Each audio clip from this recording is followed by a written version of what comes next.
कृष्णाय वासुदेवाय हरये परमात्मने प्रणतक्लेशनाशाय गोविंदाय नमो नमः. अध्याय 25. क्रमशः. सात्विक करता सद्गुरूंच्या संगतीने विरक्तीत राहतो, सर्व आसक्ती सोडतो, विषय त्याला आवडत नाहीत. रजोगुणी करता जो असतो त्याची विषयांवर आसक्ती असते, त्याला विवेकदृष्टी नसते.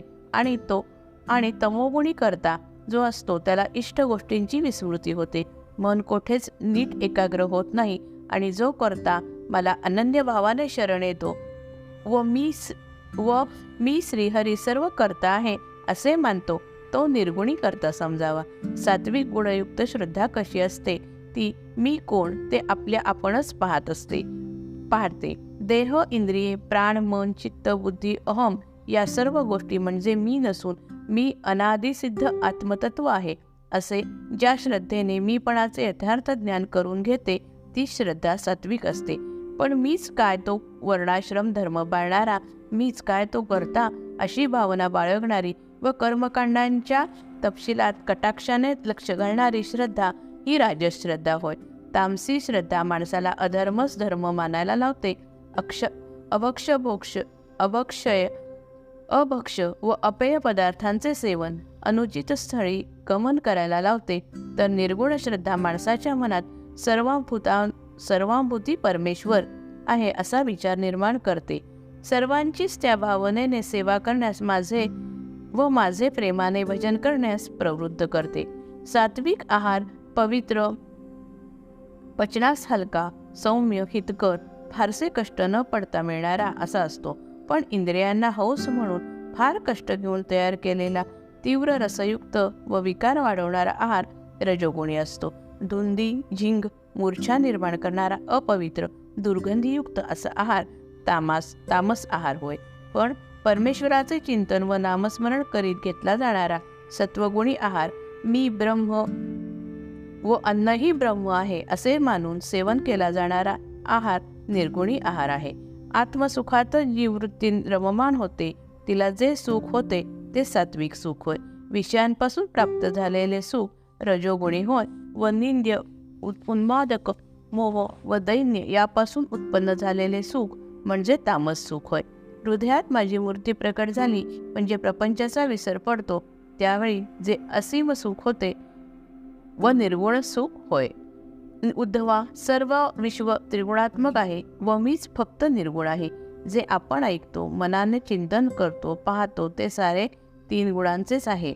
या प्रकृतीचे 3 गुण व ही प्रकृती यांचे सारे कार्य मिथ्या असून ब्रह्म तेवढेच अविनाशी व सत्य आहे हे तुला समजून घ्यावे लागेल. आणि जर ते समजले तरच तू गुणातीत होशील. हा संसार वृक्ष 3 गुणांनी बनलेला आहे, तो छेदावा कसा? सत्वादी गुण पुरुषाला बद्ध करतात, तरी ते बंधनही मिथ्या आहे. घटातील जळात नाही का सूर्याचे प्रतिबिंब पडत, ते पाण्याबरोबर हलते व वाटते की पाण्याने सूर्याला बांधून नाचवलं आहे. पण ते खरं असतं का? तो केवळ भासच असतो. त्याचप्रमाणे मीपणाने जीव हा बद्ध झाला असा वाटतो.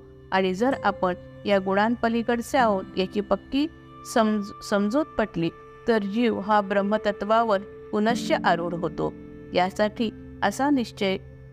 त्याचा असा निश्चय झाला पाहिजे की हे 3ही गुण मुळात मिथ्या असणाऱ्या सृष्टीतच कार्य करतात, त्यामुळे तेही मिथ्याच आहेत. उद्धवा, त्यासाठी माझी अनन्य भावानं भक्ती करावी व माझ्या त्रिगुणातीत अस्तित्वावरच मनाची धारणा लावावी, म्हणजे हा संसाराचा पसारा आटून जाईल, हा संसार वृक्ष तुटून जाईल, नव्हे समूळ उपटला जाईल.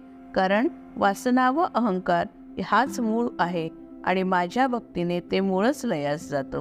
हे भागवत पुराणातील गुह्य ज्ञान शुकांनी परीक्षिताला श्रीकृष्ण उद्धव संवादाच्या निमित्तानं सांगितलं. श्रीकृष्णाचं बोलणं शुक पुढे सांगू लागले. श्रीकृष्ण म्हणाला, उद्धवा, विषयांबद्दल वैराग्य हवे, माझ्यावर प्रेम हवे, निरपेक्ष भक्ती हवी.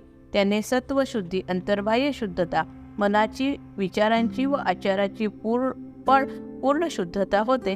सर्व प्राणीमात्रात एकच भगवंत आहे ही भावना दृढ होते. स्मृती योग्य राहते, विस्मरणच विसरते. इंद्रिये सम्यक कार्य करतात. रजोगुण व तमोगुण यांचा नाश होतो.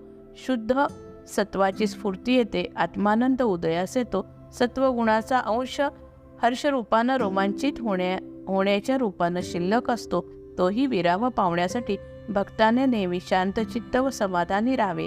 मी सर्वांगाने सुखस्वरूप आहे, मग सुखप्राप्तीने मी एवढे फुलून जायची काय जरूर आहे, अशा प्रकारे विचार करावा. उद्धवा, सुखाची स्फूर्ती ही सुद्धा मायाच आहे. दुधाला दूध लावू रुचकर लागते का? तसेच आत्म्याला अमुक एक मला झालेले सुख असे वेगळे भान नसते. सत्वगुणही आत्मस्वरूपात विलीन होतो व जीव हा लिंगदेह सोडून मूळ ब्रह्मात विलीन होतो. पण साधकाचा देहपात होईपर्यंत त्याला प्रारब्धाचे फल प्राप्त होतच राहते. त्याचे भोक्तृत्व तो तीव्र वैराग्यामुळे घेत नाही. देह असूनही तो अंतर्हित अशा अवस्थेत राहत असतो.